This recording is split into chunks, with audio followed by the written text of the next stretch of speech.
children who grow up across multiple languages do not simply learn more words. They grow up navigating different worlds, different relationships, and also different ways of making meaning in their everyday sort of lives. In my own family, this is something I see every day.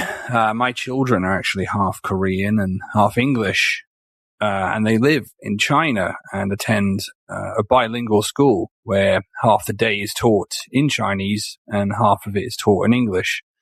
And then at home, they hear a mix of Korean and English, and with their friends and classmates, they use both Chinese and English.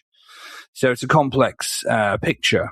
And because they also interact with children from other countries like Germany and Japan at school, they sometimes bring home unexpected words and phrases from those languages too, which is great.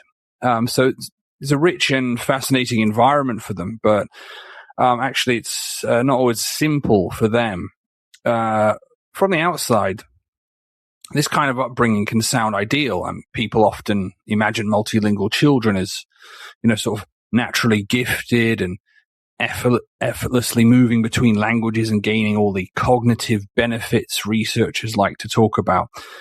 I think there probably is some truth in that.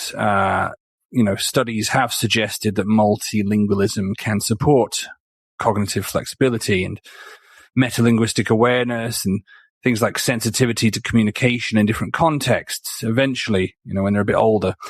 And then children who regularly move between languages may also become more aware of how language works in general, such as differences in tone and grammar and vocabulary, which they might pick up on earlier than, monolingual children. They might also become skilled at judging which language is more appropriate in which setting. But actually, I think the everyday reality is a little more complicated. Multilingual development is rarely neat or balanced.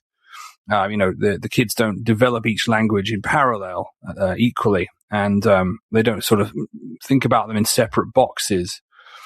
Instead, their languages interact constantly. One language might dominate for a period because of school, for example, and then another may become the emotional language of the home. And then a third might be their strong choice for the playground talk, but then, weak for reading or literacy. This unevenness is completely normal, but it does throw up some challenges for the kids and for the parents too, actually. So one, challenge is the cognitive load. Managing multiple languages takes effort, especially when children are still young and still building their confidence. They might know a word in one language, but not in another. They might mix languages within a sentence, pause while searching for vocabulary, or avoid using a particular language when it feels harder. This is not necessarily a problem. It might look like confusion, from the outside, but it's actually a sign that a child is drawing flexibly from their sort of linguistic repertoire, if you like. Researchers in bilingualism and translanguaging have argued that multilingual speakers don't always keep languages strictly separate in their minds. As I mentioned earlier, they don't put them into boxes, so to speak. Instead, they use their full communicative resources to make meaning, whenever they can. Another challenge in this context I found is motivation. Children are practical. They tend to invest in the language that feels most useful, most rewarding, and probably the one that sort of gives them the most, is the most powerful in a particular moment.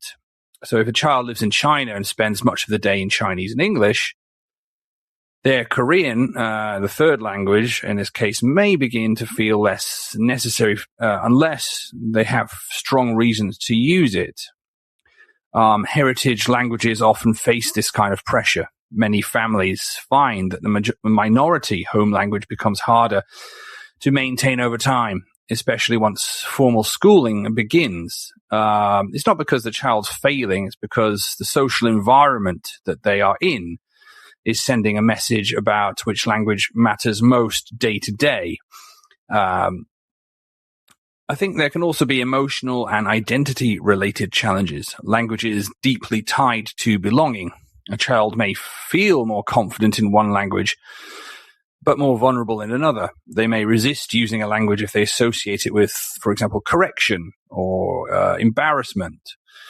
They may also begin to notice that different languages connect them to different parts of who they are. So they're, connect to their family or to their school, to their friends, to their nationality, etc.